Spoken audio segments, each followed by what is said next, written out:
नमस्कार दोस्तों, आपका बेंगलोर यूनिवर्सिटी हिंदी चैनल में स्वागत है। आज हम बहता पानी निर्मला यात्रा वृत्तांत पर चर्चा करेंगे, जो फर्स्ट सेमेस्टर बीसीए के पाठ्यक्रम का हिस्सा है। इसके महान लेखक अज्ञेय है और यह यात्रा वृत्तांत गद्य निकास पुस्तक में शामिल है। चलिए इसे समझते हैं। बहता पानी निर्मला अध्याय का सारांश। बहता पानी निर्मला एक साहित्यिक यात्रा वृत्तांत है, जिसमें लेखक अज्ञेय ने अपने अनुभवों और विचारों को बड़े ही रोचक ढंग से प्रस्तुत किया है। इस लेख में लेखक नक्शों और यात्रा के प्रति अपने शौक का वर्णन करते हैं, जो बचपन से ही उनके अंदर बसा हुआ है। वे बताते हैं कि नक्शों के माध्यम से उन्होंने अनेक स्थानों की कल्पनाएं की और उन स्थानों की यात्राएं की, भले ही वह वास्तविकता में वहां कभी नहीं जा सके। लेखक यात्रा के विभिन्न तरीकों पर चर्चा करते हैं, जैसे कि योजनाबद्ध यात्रा, अचानक यात्रा और अनिश्चित यात्रा। वे कहते हैं कि उन्होंने कभी भी एक जगह स्थिर होकर नहीं जिया, बल्कि हमेशा एक स्थान से दूसरे स्थान की ओर बढ़ते रहे। उनके अनुसार जीवन की सबसे महत्वपूर्ण कला यात्रा करना है, जो हमें जीवन के नए अनुभवों से रूबरू कराती है। इस यात्रा में लेखक एक छोटी लेकिन रोमांचक यात्रा का वर्णन करते हैं, जिसमें वे अपनी मोटरबाइक पर निकलते हैं।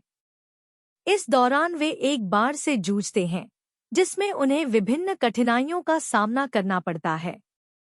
अंत में वे इस निष्कर्ष पर पहुंचते हैं कि जीवन की असली खुशी यात्रा में है और स्थिरता में नहीं।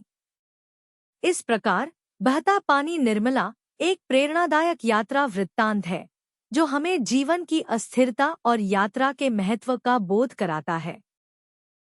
1 word questions and answers। प्रश्न: लेखक को बचपन से कौन सा शौक था? उत्तर: नक्शे देखने का। प्रश्न: नक्शे देखने से लेखक को क्या अनुभव मिलता था? उत्तर: दूर दराज की जगहों की सैर का। प्रश्न: लेखक की पहली कल्पनात्मक यात्रा किस जगह की थी? उत्तर: अर्कीटक। प्रश्न: लेखक ने किन नामों का जिक्र किया जिनका अर्थ उन्हें पसंद आया? उत्तर: अर्कीटक और तरिंगंबाड़ी। प्रश्न: लेखक ने यात्रा करने के कितने तरीकों का जिक्र किया है? उत्तर: 3। प्रश्न: लेखक ने अपनी यात्रा का प्रारंभ किस स्थान से किया? उत्तर: लशिसागर से। प्रश्न: लेखक किस नदी की बाढ़ में फंसे थे? उत्तर: डड़खू नदी। प्रश्न: बाढ़ में फंसने के बाद लेखक की क्या प्रतिक्रिया थी? उत्तर: उन्होंने वापस लौटने का निर्णय लिया। प्रश्न: लेखक के मोटर की क्या समस्या थी? उत्तर: मोटर की टंकी से तेल चू रहा था। प्रश्न: सोनारी से लशिसागर वापस लौटने के लिए लेखक ने कौन सा रास्ता चुना? उत्तर: चाय बागानों से होकर जाने वाला रास्ता। प्रश्न: बाढ़ के दौरान लेखक ने गाड़ी को कैसे बचाया? उत्तर: उन्होंने गाड़ी को बिना घुमाए उल्टे गियर में चलाया। प्रश्न: किस वस्तु को लेने के लिए लेखक सोनारी गए थे? उत्तर: दांत का ब्रश। प्रश्न: सोनारी में बाढ़ के बाद डाकबंगले की क्या स्थिति थी? उत्तर: डाकबंगले में पानी भर गया था। प्रश्न: सोनारी में लेखक के कपड़ों की क्या हालत हुई? उत्तर: कपड़े सील गए और सड़ गए। प्रश्न: कौन सा सामान बचा हुआ था? उत्तर: स्नानघर में रखा साबुन का डिब्बा और दांतों का ब्रश। प्रश्न: लेखक ने किस स्थान पर अपने कपड़े बदले? उत्तर: डिब्रूगढ़ में। प्रश्न: डिब्रूगढ़ में लेखक ने क्या खरीदा? उत्तर: दांत का ब्रश, कंघी और पेंटकमीज। प्रश्न: लेखक ने अपनी यात्रा का अंत किस निष्कर्ष से किया? उत्तर: यात्रा जीवन का निचोड़ है। प्रश्न: लेखक के अनुसार जीवन की सबसे महत्वपूर्ण कला क्या है? उत्तर: एक स्थान से दूसरे स्थान पर जाने की कला। प्रश्न: लेखक ने अंत में क्या सलाह दी है? उत्तर: बोरिया बिस्तर समेटकर चलने की। बहता पानी निर्मला का संदर्भ सहित व्याख्या और विशेषता। एक संदर्भ सहित व्याख्या। पंक्ति। नक्शों से यह फायदा होता है कि मन के घोड़े पर सवार होकर कहीं चले जाइए, कोई रोक नहीं, अड़चन नहीं, और जब चाहे लौट आइए। संदर्भ। यह पंक्ति बहता पानी निर्मला अध्याय से ली गई है, जहां लेखक अज्ञेय अपने बचपन के नक्शों के प्रति आकर्षण का वर्णन कर रहे हैं। व्याख्या। इस पंक्ति में लेखक ने नक्शों के माध्यम से कल्पनाओं की यात्रा का चित्रण किया है। नक्शों को देखकर मन विभिन्न स्थानों की ओर उड़ान भर सकता है, बिना किसी वास्तविक यात्रा की आवश्यकता के। लेखक कहते हैं कि नक्शे हमें बिना किसी रोकटोक के यात्रा करने की आज़ादी देते हैं, जो वास्तविक जीवन में संभव नहीं हो पाती।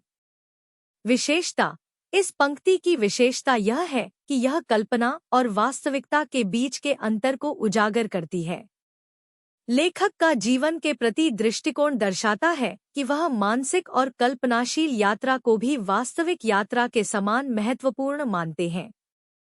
2. संदर्भ सहित व्याख्या। पंक्ति। जीने की कला सबसे पहले एक स्थान से दूसरे स्थान पर जाने की कला है। संदर्भ। यह पंक्ति भी बहता पानी निर्मला से ली गई है, जहां लेखक जीवन की अस्थिरता और परिवर्तनशीलता पर प्रकाश डाल रहे हैं। व्याख्या। इस पंक्ति में लेखक ने जीवन की गतिशीलता और अनिश्चितता को एक यात्रा के रूप में देखा है। उनका मानना है कि जीवन का असली आनंद एक जगह से दूसरी जगह जाने में है। स्थिरता को मृत्यु के समान बताया गया है, जबकि परिवर्तन को जीवन का आवश्यक तत्व माना गया है। विशेषता। इस पंक्ति की विशेषता यह है कि यह पाठक को जीवन के बारे में गहराई से सोचने के लिए प्रेरित करती है।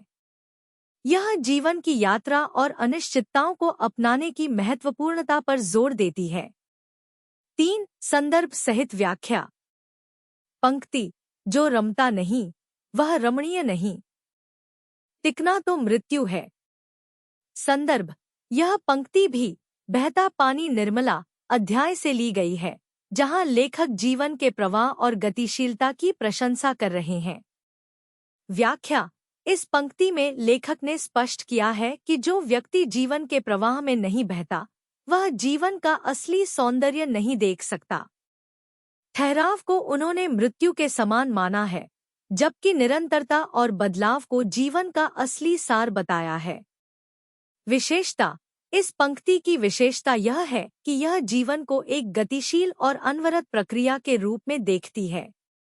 यह जीवन के प्रति एक सकारात्मक और सक्रिय दृष्टिकोण को प्रोत्साहित करती है, जो जीवन के हर क्षण को जीने का संदेश देती है। बहता पानी निर्मला का मुख्य पात्र पर टिप्पणी।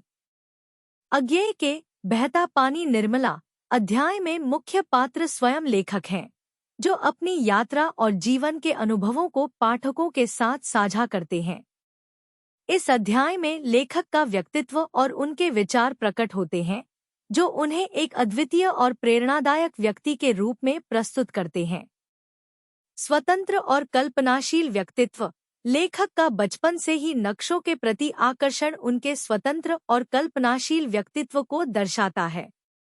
वे नक्शों के माध्यम से दुनिया की सैर करने का आनंद लेते हैं और वास्तविकता में उन स्थानों पर न जा पाने का अफसोस भी नहीं करते। उनका यह शौक उन्हें कल्पनाशील और रचनात्मक बनाता है।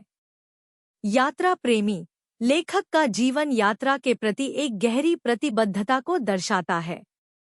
उनके लिए यात्रा एक मात्र शौक नहीं, बल्कि जीवन जीने का एक तरीका है। वे स्थिरता को मृत्यु के समान मानते हैं और निरंतर गतिशीलता में जीवन की असली खूबसूरती देखते हैं। दृढ़ निश्चय। कठिन परिस्थितियों का सामना करने में लेखक की दृढ़ता और साहस भी सामने आता है। बाढ़ में फंसने के बावजूद वे हिम्मत नहीं हारते और सुरक्षित वापस लौटने का निर्णय लेते हैं। यह उनके आत्मविश्वास और जीवन के प्रति सकारात्मक दृष्टिकोण को दर्शाता है। दर्शनशीलता। लेखक के विचारों में एक गहरी दर्शनशीलता झलकती है। वे जीवन को एक यात्रा के रूप में देखते हैं जहां स्थिरता का कोई स्थान नहीं है। उनके अनुसार जीवन की सबसे बड़ी कला एक स्थान से दूसरे स्थान पर जाने की कला है। यह विचार जीवन की अनिश्चितताओं को गले लगाने और उनके साथ सामंजस्य बिठाने की प्रेरणा देता है। अज्ञेय की यह आत्मकथात्मक शैली, यह उनके व्यक्तित्व के विभिन्न पहलुओं को सामने लाती है, जो उन्हें एक साधारण यात्री से ऊपर उठाकर एक जीवनदर्शी और प्रेरणादायक व्यक्ति के रूप में प्रस्तुत करती है। उनका जीवन के प्रति दृष्टिकोण, यात्रा का शौक और कल्पनाशीलता पाठक को जीवन को नए दृष्टिकोण से देखने के लिए प्रेरित करता है। Thank you for watching. अगर आपको ऐसे चैप्टर्स के एक्सप्लेनेशंस पसंद आए तो प्लीज मेरे चैनल को लाइक और सब्सक्राइब जरूर करें। अपने फ्रेंड्स के साथ भी शेयर करें और हम मिलेंगे अगले चैप्टर एक्सप्लेनेशन में। सी यू नेक्स्ट टाइम।